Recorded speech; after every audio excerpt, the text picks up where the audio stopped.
But regardless, I have some great news for everyone here. It is the best time in history, ever, to be a success right now. More opportunities, more doors that are easily opened are available to you. Now, if you have that picture of what success is to you, and it's different from anyone, I'm not going to ask anyone what it is.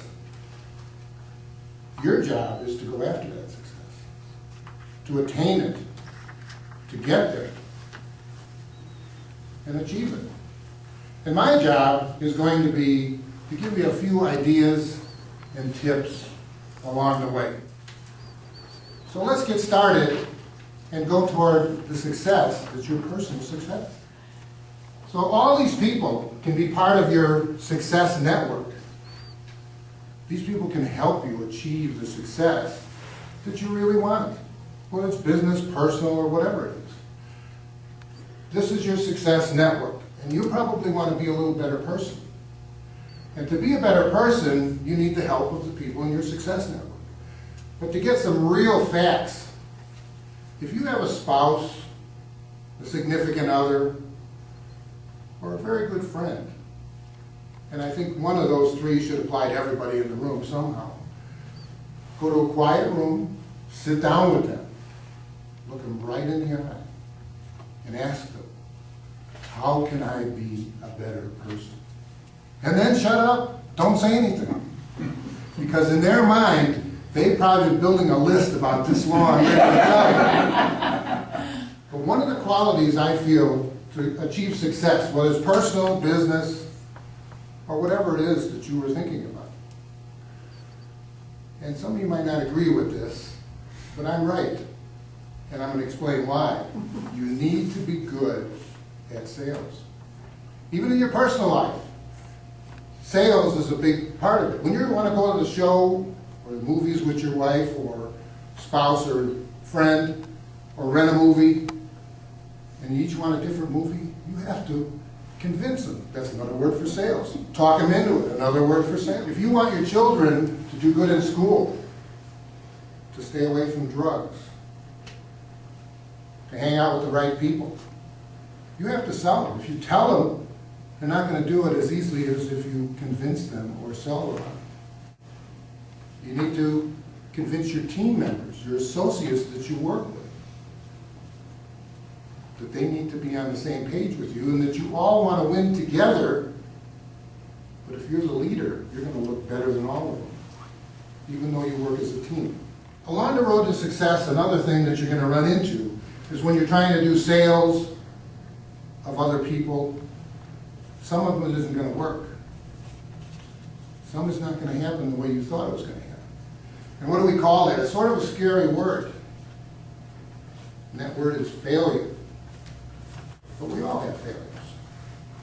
We all have losses. We're all losers at some time. If you buy a lottery ticket, you don't win, you're a loser. But you don't ruin your life over it. You keep going. I remember I was in high school. We used to go to these dances. The boys would be on one side of the room. The girls would be on the other side of the room. And the boys would have to get up and go over and ask a girl to dance. I hated that, but it was the only way you could do it. So I'd sit there and watch what's going on for a while and see who was left. Didn't want to go for the best ones because I didn't figure I didn't have a chance. So finally I got up and I walked over there. Right up to this one girl who was sitting there. I looked her straight in the eye and said, "Hi, would you like to dance?" She looked right back at me and said, "Not with you, I don't." I thought for a second and I said, "Wait a minute. Don't be so picky." I wasn't. And I walked away. And I walked away and asked another girl to dance. She said yes. I got up, danced with a few different girls. This girl was still sitting there most of the night. I had a good time. I turned that failure around. Sure, it was a failure. But I went on from there. I didn't let it ruin my evening. So I want to try a little experiment where I'm going to take this side of the room and make this side of the room my comfort zone.